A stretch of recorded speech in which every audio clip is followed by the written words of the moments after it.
They say your life flashes before your eyes when you're dying. They're wrong. What flashes before your eyes is the truth about the people you spent that life loving.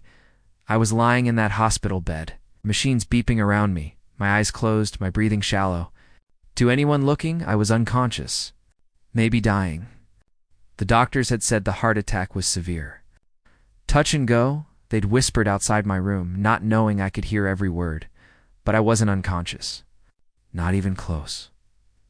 I was wide awake, listening to my 3 children argue over my corpse while my heart was still beating in my chest. "I'm taking the lake house," my daughter Sarah said, her voice cold and businesslike. "I've always loved that place, and besides, I'm the eldest." "The hell you are," my son Michael shot back. "That property's worth at least $2 million. We're selling it and splitting it 3 ways. Fine, my youngest," Jennifer chimed in. Her voice had that whiny edge it always got when she wanted something. "But I get the car collection. Daddy always promised me those." I'd never promised her a damn thing. "Let's just hope he updated the will like his lawyer kept nagging him to do," Sarah said. I could hear her pacing, her heels clicking on the linoleum floor. "Otherwise, we're looking at months of probate." Either way, Michael laughed. Actually laughed. The old man's finally going to be useful for once. Something inside my chest cracked that had nothing to do with my heart condition.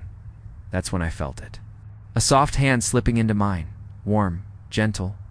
Maria, the nurse who'd been checking on me every hour, giving me sips of water, adjusting my pillow when the others weren't looking. Her thumb brushed across my knuckles, and I knew she knew I was awake. She didn't say a word, didn't expose me, just held my hand while my children divided up my life like vultures picking at a carcass. And that's when the decision formed. Crystal clear in my mind, they're dividing my corpse. But I'm not dead yet. What they said next made me realize I'd been dead to them for years. I just hadn't known I was a ghost in my own family, to understand how I got here. 75 years old, lying in a hospital bed, while my children auction off my belongings. You need to know where I started. I came from nothing, and I mean nothing. My father was a day laborer who drank away more than he earned. My mother cleaned houses until her hands bled. I wore shoes with cardboard stuffed in the soles until I was 14 and could buy my own with money from my paper route. I swore my children would never know that kind of poverty. That kind of shame. I started Torres. Construction in 1972 with a used pickup truck and a toolbox I'd assembled tool by tool over 5 years. I underbid every job, worked longer than every competitor, and built a reputation for finishing on time and under budget. By 1980, I had 20 employees. By 1990, 200. By the time I sold the company in 2015, we'd built half the commercial real estate in 3 counties. My 3 children grew up in a world I could barely have imagined as a boy. Private schools. Summer camps in Switzerland. College without a single student loan. Sarah went to Yale, Michael to Stanford, Jennifer to Columbia. When Sarah wanted to start her boutique marketing firm, I wrote her a check for $200,000. When Michael's tech startup needed seed money, I gave him $500,000.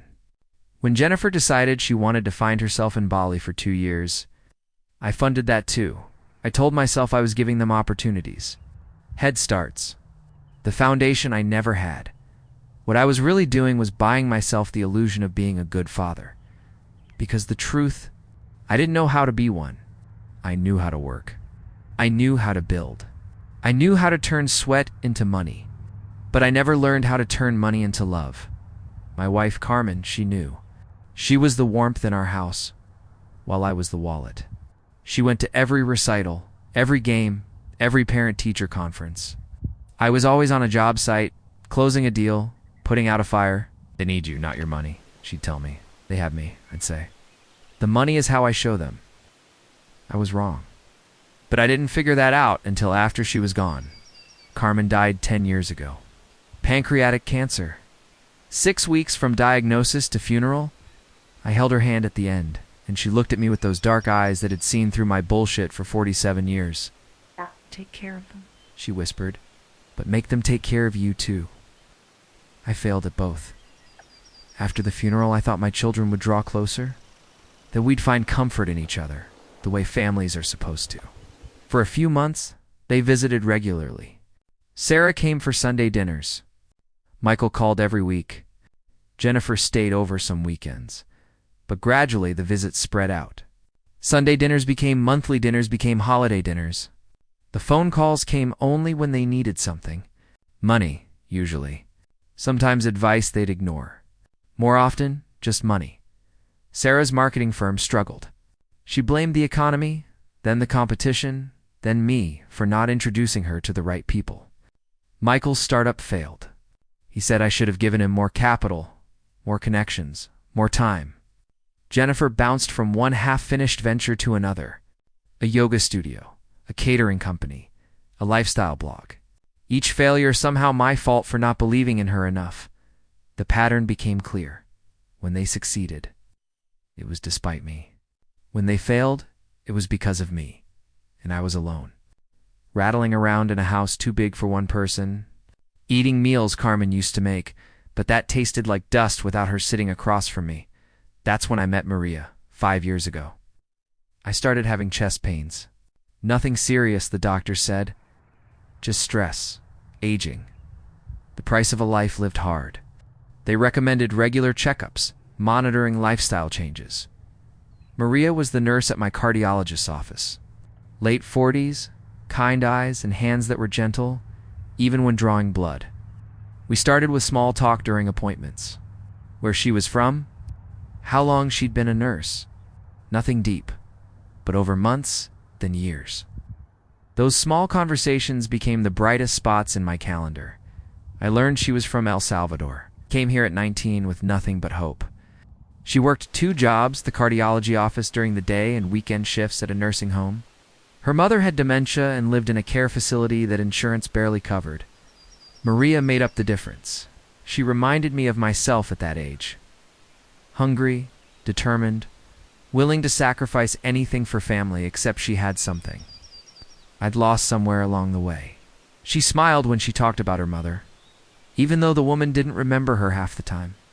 Even though it was bleeding Maria dry financially, she took care of me my whole life, Maria said once, adjusting the blood pressure cuff on my arm. Now it's my turn. That's what family does. I almost told her then that I couldn't remember the last time one of my children had asked how I was feeling. Really asked, wanting to know the answer rather than wanting to check a box instead. Just nodded. Maria never asked me for anything. Not once. Not when I mentioned casually that I'd built a successful business. Not when I came to appointments in clothes that probably cost more than she made in a month. She treated me exactly the same as she treated the retiree on Medicare. Or the young mother with state insurance. Like I was a person worth caring about. Not a bank account worth mining. My children visited maybe 6 times in those 5 years. Birthdays mostly. Christmas, if it was convenient. Each visit they'd stay for an hour, 2 at most. They'd ask about my health in that distracted way people do when they're already thinking about leaving. They'd mention their struggles, their needs, their plans. The ask always came before they left. I'm a little short this month. Dad, there's this investment opportunity. Dad, you know, you said you'd help if I ever really needed it. ... I'd write the check. Every time. Because what else did I have to give them? What else did they want from me? Maria, though. Maria would spend 15 minutes making sure I understood my medication schedule. She'd call the day after an appointment to see if the new prescription was working. Once when I mentioned I didn't like eating alone, she brought me homemade pupusas her mother had taught her to make before the dementia took those memories. Family recipe, she'd said, smiling. My mother would want you to have them. I'd sat in my empty house that night, eating pupusas a stranger had made for me. Crying for the first time since Carmen's funeral, that's the contrast that haunted me. I had millions of dollars and 3 children. But the only person who treated me like family was a nurse I saw once a month who worked 2 jobs. Just to survive. Wealth had given me everything except what I actually needed, and lying in that hospital bed, listening to my children pick over my bones, I finally understood what Carmen had tried to tell me at the end. They didn't need to take care of me. I needed to stop letting them take from me. The heart attack happened at what was supposed to be a family dinner. My first in 8 months. I'd invited them. Actually invited them. Which tells you how pathetic I'd become. Sarah had texted back, "Can't promise, have a client thing. Michael, maybe depends on traffic." Jennifer didn't respond at all, but they all showed up. I should have known something was wrong right there. I'd cooked Carmen's arroz con palo. The recipe I'd watched her make 1,000 times but had never attempted myself. It came out dry, the seasoning all wrong, but I'd tried. I set the table with the good china, the stuff we only used for holidays. They arrived within minutes of each other. Also suspicious in hindsight. "Dad, we need to talk," Sarah said. Before she even sat down, she had her briefcase with her. To a family dinner. Her brothers flanked her like attorneys at a deposition. "About what?" I asked, serving the rice nobody was going to eat. "About your future. You're planning..." Michael's voice had that patronizing tone he used with his employees. "You're 75, Dad? You've had health scares? We're worried." Worried. That word should have warmed me. Instead, it landed cold. "I'm fine," I said. "Doctor says my heart's strong for my age, but for how long?" Jennifer leaned forward, and I saw it in her eyes. The calculation. The impatience. "We just think you should have things in order. You know, just in case? Is the will updated?" Sarah asked. Direct. She'd always been direct when it came to money. That's when I felt it. The tightness in my chest, the squeezing sensation that made my left arm go numb. I stood up from the table, tried to speak, and the room tilted sideways. The last thing I heard before I hit the floor was Michael saying, "Call 9111 and someone find his lawyer's number." Not, "Dad, are you okay?" Not, "Hold on, we've got you. Find his lawyer's number." I woke up in the hospital with tubes in my arms and an oxygen mask on my face. The doctors explained what happened while I drifted in and out. Severe myocardial infarction. Emergency bypass surgery. Critical condition stabilized. I was alive, but barely. That's when I started pretending to be unconscious. Self-preservation? Maybe. Or maybe I just wanted to see who my children really were when they thought I couldn't hear them. It took less than an hour to find out. "We need to know if he updated it," Sarah said. She was standing by the window, phone pressed to her ear. "After Mom died, he said he would. But you know, Dad? All procrastination, no follow-through." She was talking to someone about my will. While I was in ICU, Michael was at the foot of my bed scrolling through his phone. I'm looking at Zillow right now. The house is worth at least $4 million in this market. Maybe more if we stage it right. "We're not selling the house," Jennifer snapped. "I want to live there. I've always loved that house. You can't afford the property taxes on that place," Michael shot back. "With my inheritance, I could." My inheritance. Said like it was already hers. Like I had already stopped existing. "We need to be strategic about this," Sarah said, ending her call and turning to face her siblings. The business sale netted him about $18 million after taxes. The house is another $4 million. Investment portfolio is probably $6 to $8 million. Call it $30 million total. She'd done the math. Down to the million. $10 million each, Jennifer said. Finally, like they'd been waiting. Like my death was overdue, assuming he split it evenly, Michael said. He might have left more to Sarah, eldest child and all that. Or to me, Jennifer countered. I'm the baby. His favorite. I wanted to laugh at that. I didn't have a favorite. I barely had children at this point. We've waited long enough, Sarah said, and there it was. The truth underneath all the concern, all the worry. All the family dinners they'd skipped and birthdays they'd forgotten. 30 years of him holding the purse strings, making us beg, making us prove we deserved his help. Well, soon we won't need his permission anymore. Michael stood up, stretched. I'm calling my lawyer tomorrow. If he didn't update the will, we need to be prepared for probate. Could take months. What if he left it to charity or something crazy? Jennifer's voice climbed with panic. You know how he got weird after Mom died? What if he wouldn't, Sarah said, but she didn't sound certain. He's traditional. Family first. It'll go to us. It's family first. I would have laughed if I could have done it. Without giving myself away, not one of them had asked the nurses about my condition. Not one had held my hand, kissed my forehead, told me to fight. Sarah had made 3 work calls. Michael had checked his fantasy football scores. Jennifer had complained about the parking rates. They'd been here 2 hours. They'd spent every minute planning my funeral and spending my money. That's when Maria came in for her evening rounds. I felt her presence before I heard her, that gentle competence she carried like a cloak. "Excuse me," she said softly. "I need to check his vitals." My children barely moved, barely acknowledged her. Maria adjusted my 4, checked the monitors, and then so carefully, so tenderly. She brushed the hair back from my forehead. Her hand lingered for just a moment, and I felt her lean close. "I know you can hear me, Mr. Torres," she whispered, so quiet my children couldn't hear over their scheming. "You're going to be okay. I'm here." Someone cared if I lived or died. It just wasn't anyone I'd raised. That's when I decided blood makes you related. Loyalty makes you family. And I was about to redefine my family tree. I lay there in the darkness after they left. They didn't stay the night, of course. They had lives to get back to. And I replayed it all. Every choice. Every moment. Every birthday check and graduation gift and bailout that I'd told myself was love. Where had I gone wrong? Or had I gone to right in all the wrong ways? My father, he'd come from Mexico with nothing but the clothes on his back and a spine made of steel. He worked until his hands were gnarled and his back was bent.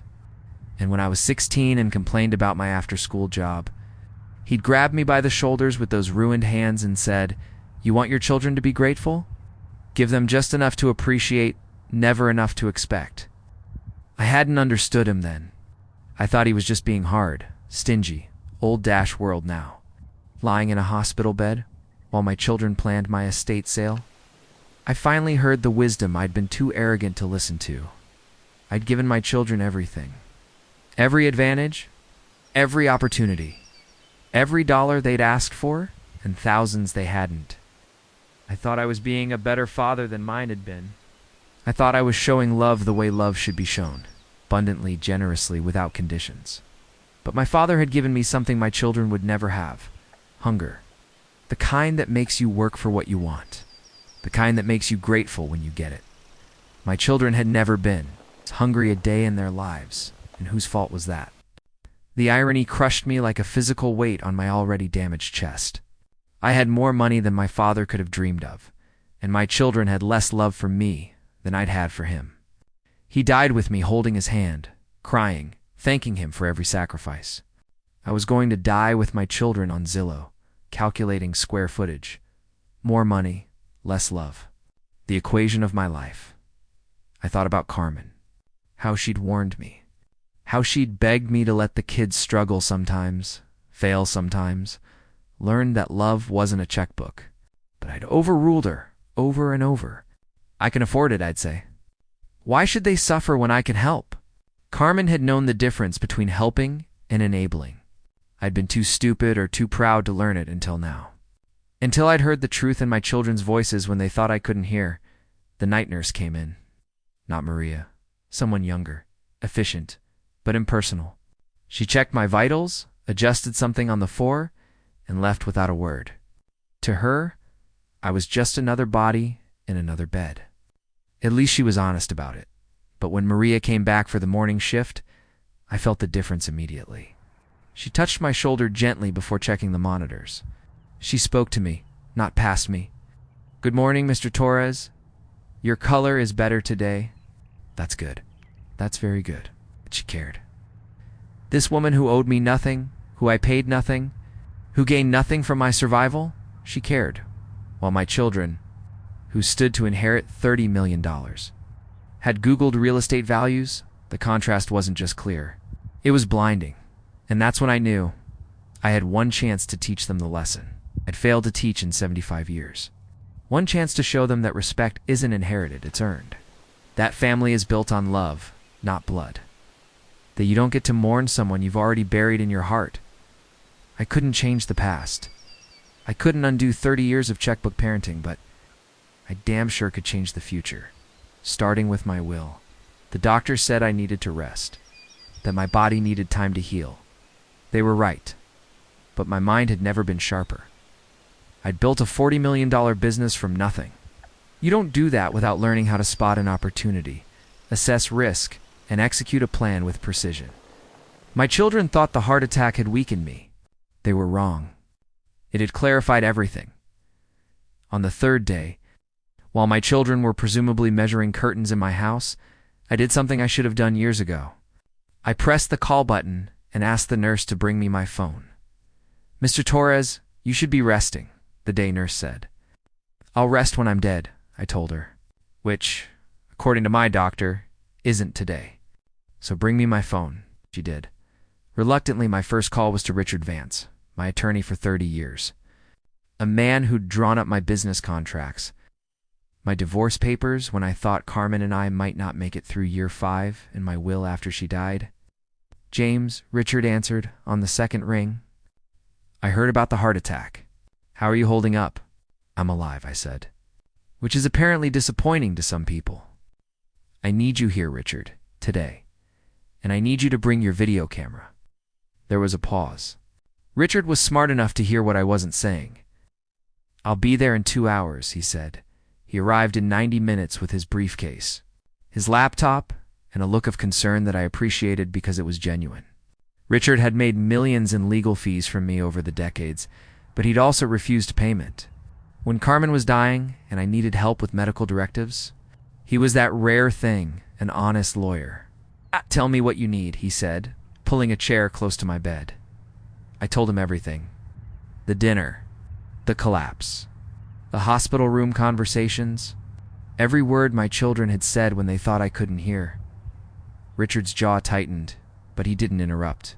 When I finished, he was quiet for a long moment. "You want to change the will?" he said finally. "I want to burn the will," I corrected, "and build something new from the ashes." Spent the next 3 hours designing it. Richard asked questions, pointed out legal vulnerabilities, suggested ironclad language. I told him exactly what I wanted, and he made it bulletproof. The core was simple. My children would get nothing. Not the house. Not the investments. Not a single dollar beyond $1,000 each, enough for them to bury me, which seemed fitting since they'd already started planning the funeral. "They'll contest it," Richard warned. "They'll claim diminished capacity, undue influence, anything they can think of." "Which is why we're recording this," I said, nodding to the camera he'd set up. "And why I need you to bring Dr. Patel in here as a witness." Dr. Patel, my cardiologist, was happy to comply.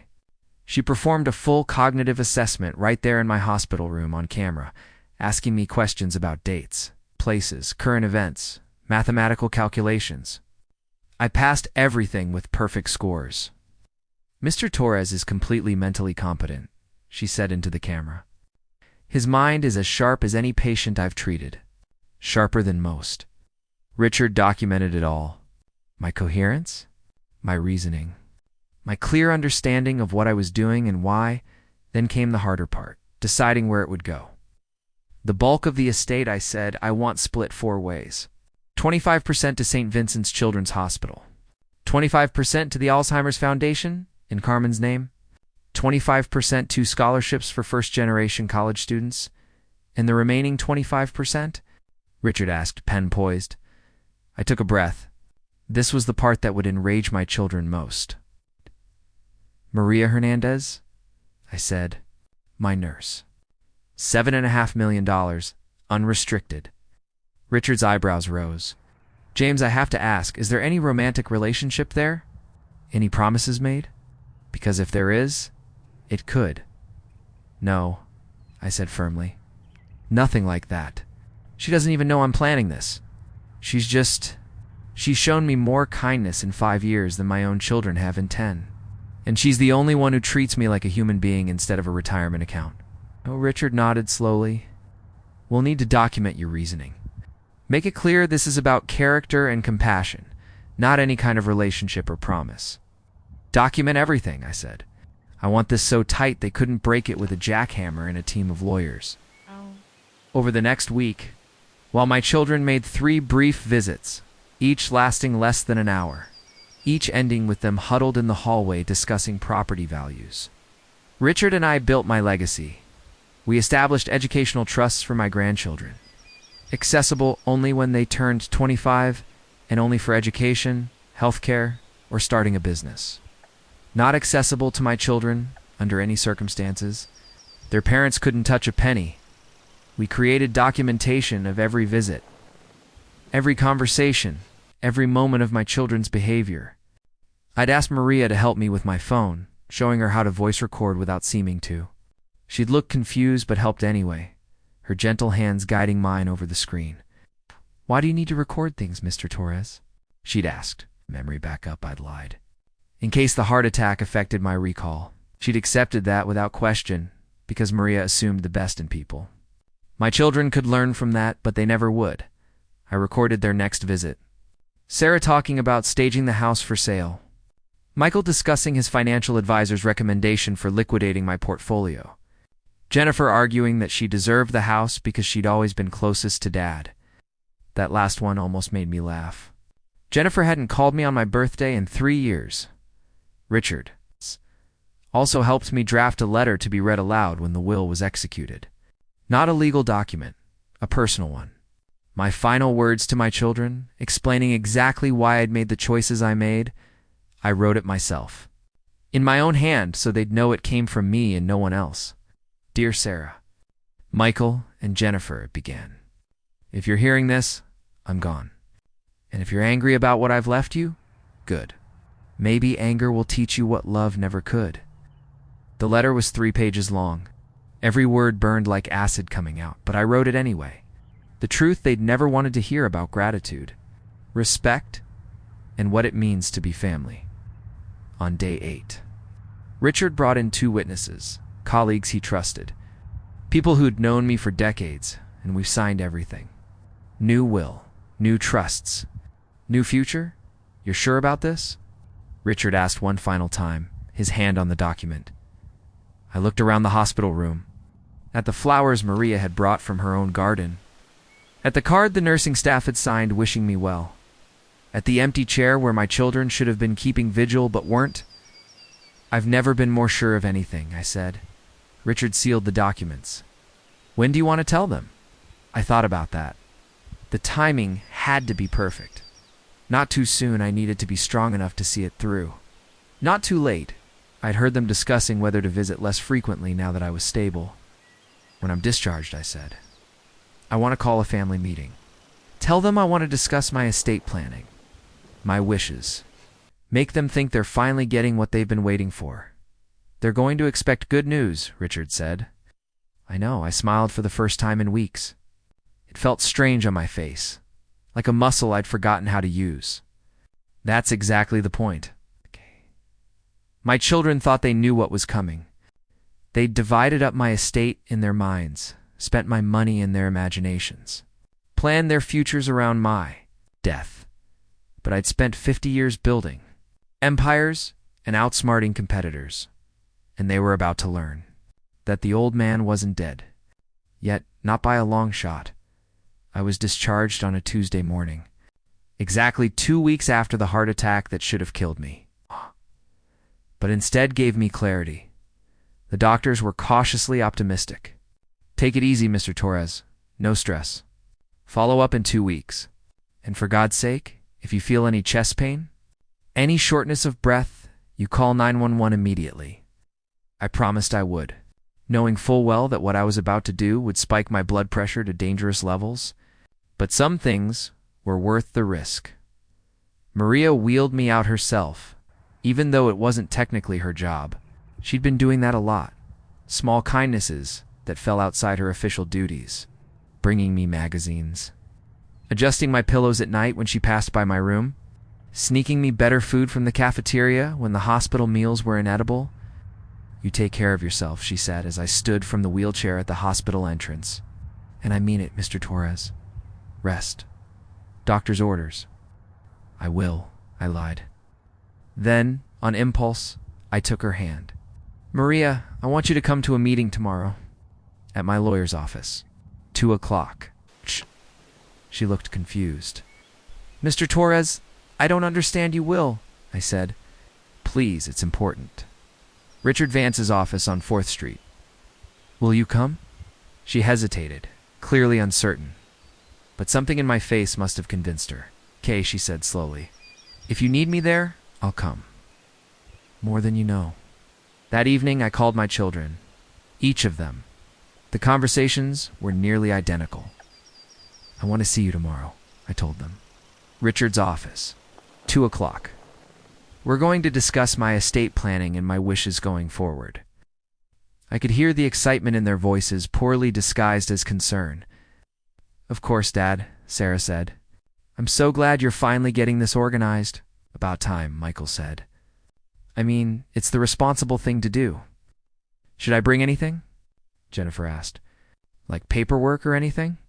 "Just yourselves," I said. "That's all you need to bring." Richard's conference room was on the 10th floor with windows overlooking the city I'd helped build. I arrived 30 minutes early. Richard was already there, documents organized in neat folders, his expression carefully neutral. "You ready for this?" he asked. "I've been ready for 2 weeks," I said, settling into a chair at the head of the mahogany table. "Let's finish it." My children arrived together at 1:55 p.m., punctual for the first time in years. They were dressed professionally, Sarah in a power suit, Michael in business casual, Jennifer in something expensive and designer. They looked like they were attending a business meeting. I suppose they were. "Dad." Sarah came around the table and kissed my cheek. The gesture felt rehearsed. "You look wonderful. So much better than in the hospital." "The rest did you good," Michael said, shaking my hand with just a bit too much enthusiasm. Jennifer hugged me, and I smelled her perfume, something that probably cost more than Maria made in a week. "We were so worried about you, Daddy." "Worried, right?" "Please, sit," Richard said, gesturing to the chairs arranged around the table. "We're waiting for one more person." My children exchanged glances. "Who?" Sarah asked, suspicion creeping into her voice. "A beneficiary," Richard said simply. Their faces lit up. They thought he meant one of them specifically. Maybe I was announcing who'd get the house or who'd inherit the business assets. They settled into their chairs like vultures on a branch, waiting. At exactly 2 o'clock, there was a knock on the door. Maria entered, looking uncertain and out of place in her nurse's scrubs and sensible shoes. She'd come straight from her shift at the nursing home, I realized, working both jobs like she always did. "I'm sorry," she said immediately. "I didn't have time to change. You're perfect exactly as you are," I said, standing to pull out a chair for her. "Please, sit." My children stared. I could see the calculations running behind their eyes. Who was this woman? Why was a nurse at the reading of their father's will? "Shall we begin?" Richard opened the top folder. "James Torres, being of sound mind and body weight." Sarah interrupted. "Is this the actual will reading?"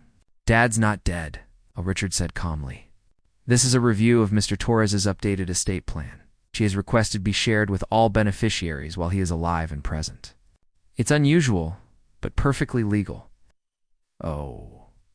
Sarah sat back, mollified. "Okay then." Richard began reading. The legal language was dense, formal, designed to be ironclad. My children's attention drifted at first, too many harasses and heretofores. But then Richard got to the specific bequests. "To my daughter, Sarah Torres Whitman, I leave the sum of $1,000. Sarah's head snapped up. "What?" "To my son, Michael James Torres, I leave the sum of $1,000. Michael laughed, actually laughed. "Dad, there's a typo. You mean 1,000 times something, right?" "A multiplier. To my daughter, Jennifer Marie Torres, I leave the sum of $1,000. Jennifer's face went white. "I don't understand."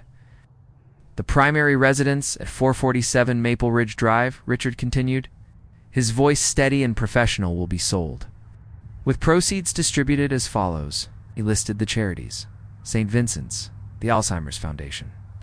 The scholarship fund. My children sat frozen, not comprehending. Not wanting to comprehend, then Richard said the words that shattered their world: the remaining portion of the estate. Approximately $7.5 million in liquid assets is bequeathed to Maria Elena Hernandez. In recognition of her compassion, kindness, An exemplary character. The silence was deafening. Maria's hand flew to her mouth. Mr. Torres, no. No, I can't. 7.5 million, Sarah whispered. Then louder. 7.5 million to a nurse? This is insane. Michael stood up, his chair scraping loudly against the floor. Dad, you're not thinking clearly. The heart attack, the medications. I am thinking more clearly than I have in decades, I said, my voice hard. Sit down, Michael. No. Jennifer's voice climbed to a shriek. You can't do this. We're your children. Your family. Are you? I asked quietly. The question hung in the air like smoke. Mr. Torres, Richard said, would you like me to play the recording? What recording? Sarah's eyes narrowed. The one from the hospital, I said. The one where you spent 2 hours dividing up my estate while I was in the ICU. Would you like to hear it? Or should I just quote the memorable parts? I didn't wait for an answer. The old man's finally going to be useful for once. That was you, Michael. Sarah, you called my lawyer before you called to check on my condition. And Jennifer. I looked at my youngest daughter, the one who used to crawl into my lap and call me her hero. You said you'd waited long enough for your inheritance. Jennifer's face crumbled. You were unconscious. I was awake, I said. I heard every word. Every calculation, every plan you made to sell my house and spend my money before my body was even cold. We were just being practical, Sarah tried, but her voice wavered. You were being vultures, I said. And the only person in that entire hospital who treated me like a human being instead of a lottery ticket was Maria. Maria was crying silently, shaking her head. Mr. Torres, please, I don't want your money. I know you didn't, I said gently. That's exactly why you're getting it. You cared when you had no reason to. You were kind when kindness gained you nothing. You held my hand while my own children held their phones, checking Zillow. This is elder abuse. Michael shouted. She manipulated you, took advantage. Mr. Torres underwent a complete cognitive evaluation, Richard interrupted. Administered by his cardiologist and witnessed by 2 independent parties. He is completely mentally competent. Furthermore, Ms. Hernandez was unaware of this bequest until 30 seconds ago, which I'm sure her reaction makes abundantly clear. There is no manipulation. There is no undue influence. There is only a man making choices about his own money. We'll fight this, Sarah said, her voice like ice. We'll contest it. You can't cut your own children out. I can, and I did, I said. Richard has made this document bulletproof. You can waste your money on lawyers if you want, but you'll lose. The only question is whether you'll spend that $1,000 on attorneys or on something useful. Jennifer sobbed. After everything we've been through, after everything you've been through, the anger I'd been holding back finally broke free. I've worked 3 jobs to put you through Columbia. I gave you $200,000 for a startup that failed in 6 months. I've bailed you out of every mistake, funded every whim, asked for nothing but a phone call on my birthday, and you couldn't even manage that. I turned to include all of them in my gaze. I gave you everything, and you gave me nothing. Not respect. Not gratitude. Not even basic human decency when I was dying. You want to know what you've been through? Try building a business from nothing. Try losing your wife. Try lying in a hospital bed listening to your own children celebrate your death. We weren't celebrating, Michael protested weakly. I pulled out my phone and played the recording. Their voices filled the conference room, cold and calculating and utterly damning. When it finished, no one spoke. There's one more thing, Richard said, pulling out an envelope. Mr. Torres has written a letter to be included with the will. Would you like me to read it? Or, I'll do it, I said, taking the envelope. My hands shook slightly as I unfolded the pages. Not from fear. From fury that had been building for a decade.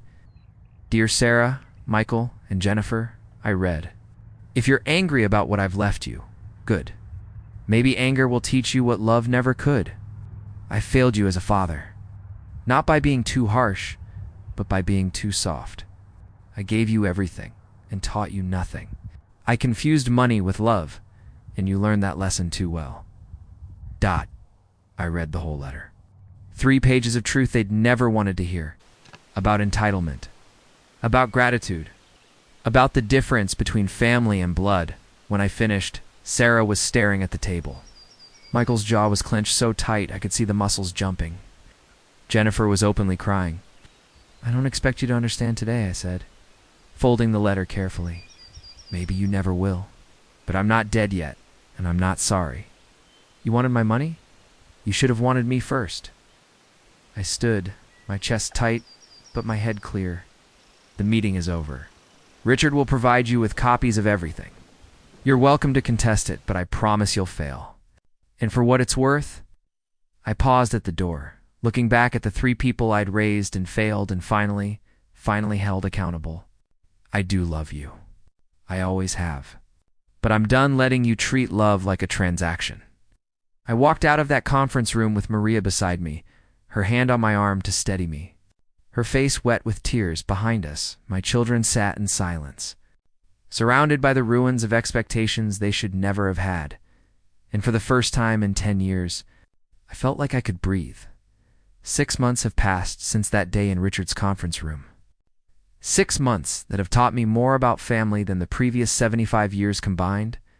Maria tried to refuse the money. For 3 weeks, she insisted she couldn't accept it, that it was too much, that she hadn't earned it. I finally had to tell her the truth. "You earned it by being human when everyone else forgot how." Ow. Then she accepted it with the grace and humility that made her deserve it in the first place. The first thing she did was move her mother into a better memory care facility. Not the most expensive one. That's not who Maria is. But one with a garden and staff who have time to sit with residents, to hold their hands, to treat them like people instead of patients. Her mother still doesn't remember her most days, but Maria visits every evening after work. She still works both jobs, by the way. I told her she doesn't have to anymore, but she said, "Mr. Torres, work isn't just about money. It's about purpose." She's wiser than I ever was. She's also taking nursing classes at the university. Wants to become a nurse practitioner? When I asked her why she was bothering with more education when she had $7 million, she said, "Because helping people isn't something I do. It's who I am." My children, on the other hand, have taken different paths. Michael hired a team of lawyers. They filed a contest. It lasted exactly 6 weeks before being dismissed with prejudice. He spent $40,000 fighting for an inheritance he lost the moment he called me useless.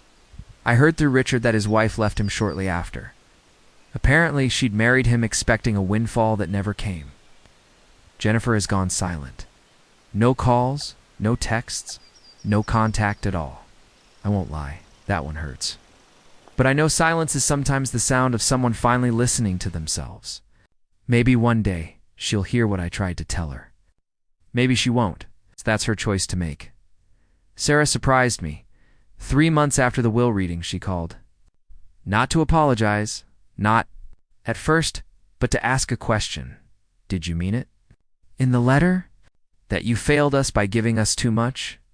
"Yes," I told her. There was a long silence. "Then I think you might be right. We meet for coffee now.